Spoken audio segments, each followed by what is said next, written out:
Hi, நான் வந்து முட்டைக்கறி எப்படி செய்யணும்னு பார்க்கலாம். ஃபஸ்ட்டு எண்ணெய் ஊற்றி கடுகு சீரகம்லாம் போட்டுட்டு வெங்காயம் கருவேப்பிலை ஆட் பண்ணிக்கோங்க.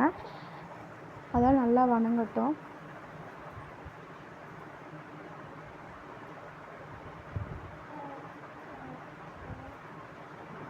நல்லா வணக்கி விட்டுக்கோங்க.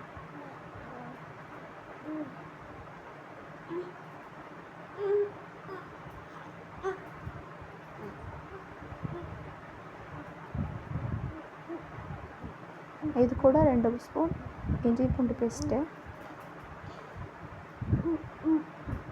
அதையும் நல்லா மிக்ஸ் பண்ணிக்கோங்க.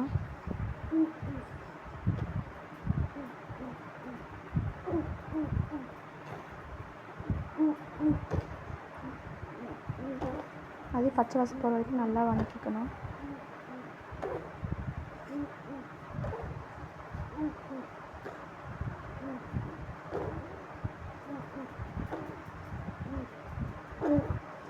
ஒரு ஸ்பூன் வந்து காஷ்மீரி சில்லி பவுடர், மிளகாத்தூள் இருந்தால் போட்டுக்கலாம், இல்லை நார்மல் மிளகாத்தூளே போட்டு அதையும் நல்லா மிக்ஸ் பண்ணிக்கோங்க. இது கலருக்காக நம்ம போட்டிருக்கோம், இதுலேயுமே காரம் இருக்கும். அப்புறம் 2 தக்காளி கட் பண்ணி போட்டுக்கோங்க.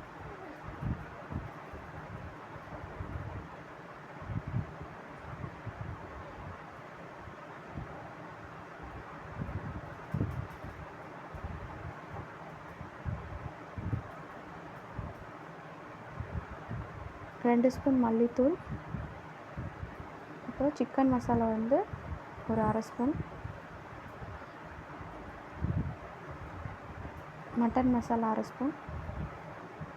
நான் இது ஃபுல்லாமே சக்தி மசாலா தான் யூஸ் பண்ணியிருக்கேன்.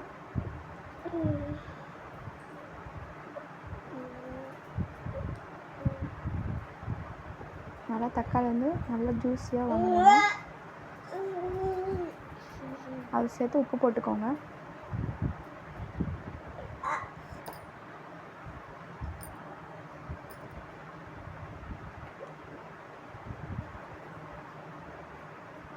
நல்லா வணங்கிடுச்சு. அதில் வந்து 1/2 டம்ளர் தண்ணி ஊற்றிக்கோங்க. அதையும் நல்லா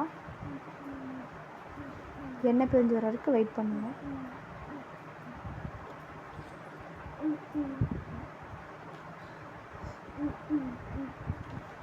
தண்ணியெலாம் வற்றி எண்ணெய் பிரிஞ்சு வந்துடுச்சு. இதில் வந்து ஒரு முட்டை உடச்சி ஊற்றி தெக்கு மாதிரி செஞ்சுக்கலாம். நீங்கள் வேணுன்னா முட்டை உடச்சி ஊற்றிக்கலாம், இல்லைன்னா வேக வச்ச முட்டை கூட ஆட் பண்ணிக்கலாம். அது ரெண்டுமே சேர்த்துருக்கேன். அந்த மசாலா வந்து அந்த முட்டையோட கோட் ஆகிற மாதிரி நல்லா மிக்ஸ் பண்ணிக்கோங்க.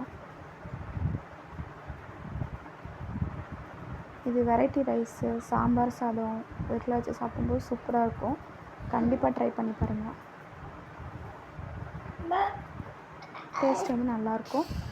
கடைசியாக வந்து கொத்தமல்லி தழை போட்டுக்கலாம்.